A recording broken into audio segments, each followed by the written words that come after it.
As you know, I'm a sucker for boutiques. I love them. I think their uniformity, the movies that they bring out, building that level of trust and respect with a company and allowing them to take you by the hand and show you other similar movies of the ilk of which they have released is fantastic. They're almost like film schools. You can pick and choose which companies you like, and you get a broad range of movies that they kind of release. Now you look at things like Arrow, it's all kind of exploitation, slasher and horrors to start with. 88 Films was Italian and Asia and slasher ranges. MOC was movies that had made a mark on cinema. Indicator seems to be bringing a lot of lost movies from 70s and British movies and bringing them together in wonderful packages. You have all these labels that are doing wonderful things, and one of the biggest and oldest is the Criterion Collection, the granddaddy of the boutiques. And the reason I want to talk about Criterion is because it's one of the most underrepresented boutiques within my collection. You know, for a label that has over 1,000 titles, I think I have about 50 within their range, and it never really expands much more than that. They've got some titles that I think are absolutely jaw-dropping, wonderful packages, particularly one of my favourite movies, 12 Angry Men, but it's never a label that I feel that I truly have fallen in love with as yet. I've liked most of the releases that I've watched. I'm happy with some of the releases they've got.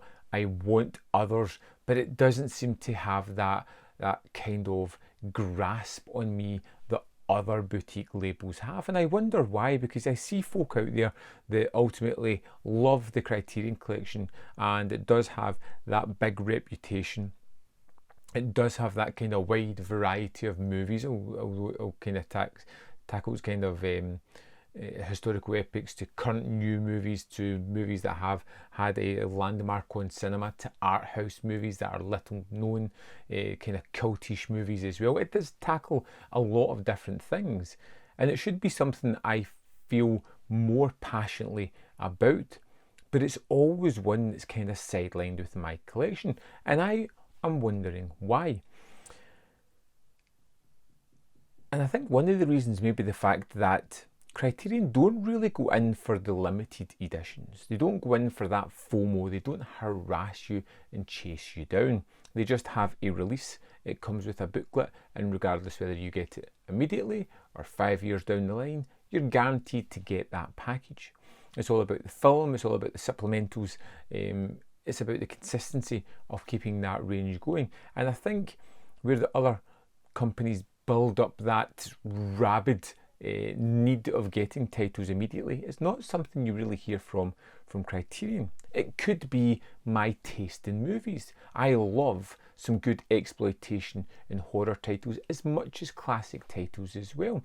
And I find that although there are quite a few of the Criterion movies I want to see, I don't have that urgency to get a hold of them as soon as possible. You get the price range for them as well. The prices of the Criterion discs are rather expensive. They're not cheap items, and the prices just seem to be rising and rising, and that for a collector is something that I don't want to get into the habit of getting, because they are expensive. There is often deals in Criterion, and I always look at them, but they always seem to come at the wrong moment.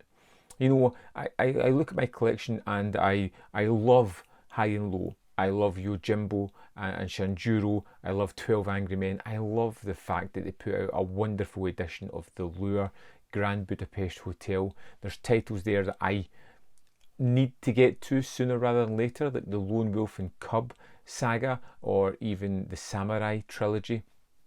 Movies of that are sitting in my collection just waiting to be watched. Like, they do have titles that are genuinely exciting. There are titles that I want, like the Fuller movies. They put out some film noir that have that Godzilla set. Man, do I want that. I want the Zatoichi set, because that kind of fits into the kind of ilk of movies I want, but they're expensive. They're out there cost-wise, and something that is a little bit prohibitive for myself in reaching to buy those kind of things. That is asking a lot to splash out £150 on Godzilla. It's something I want, and it probably is decent value for money, but that bigger purchase at once is monstrous for me anyway. So I look at my Criterion collection and I like it.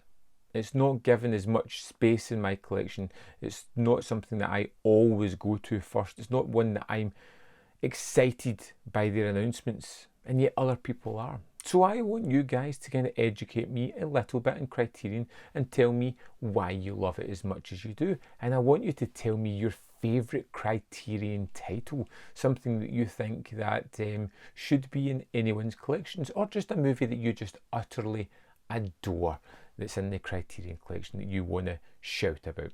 Help me become more passionate about this boutique label. Thanks for watching, thanks for taking the time to comment, and I'll see you next time.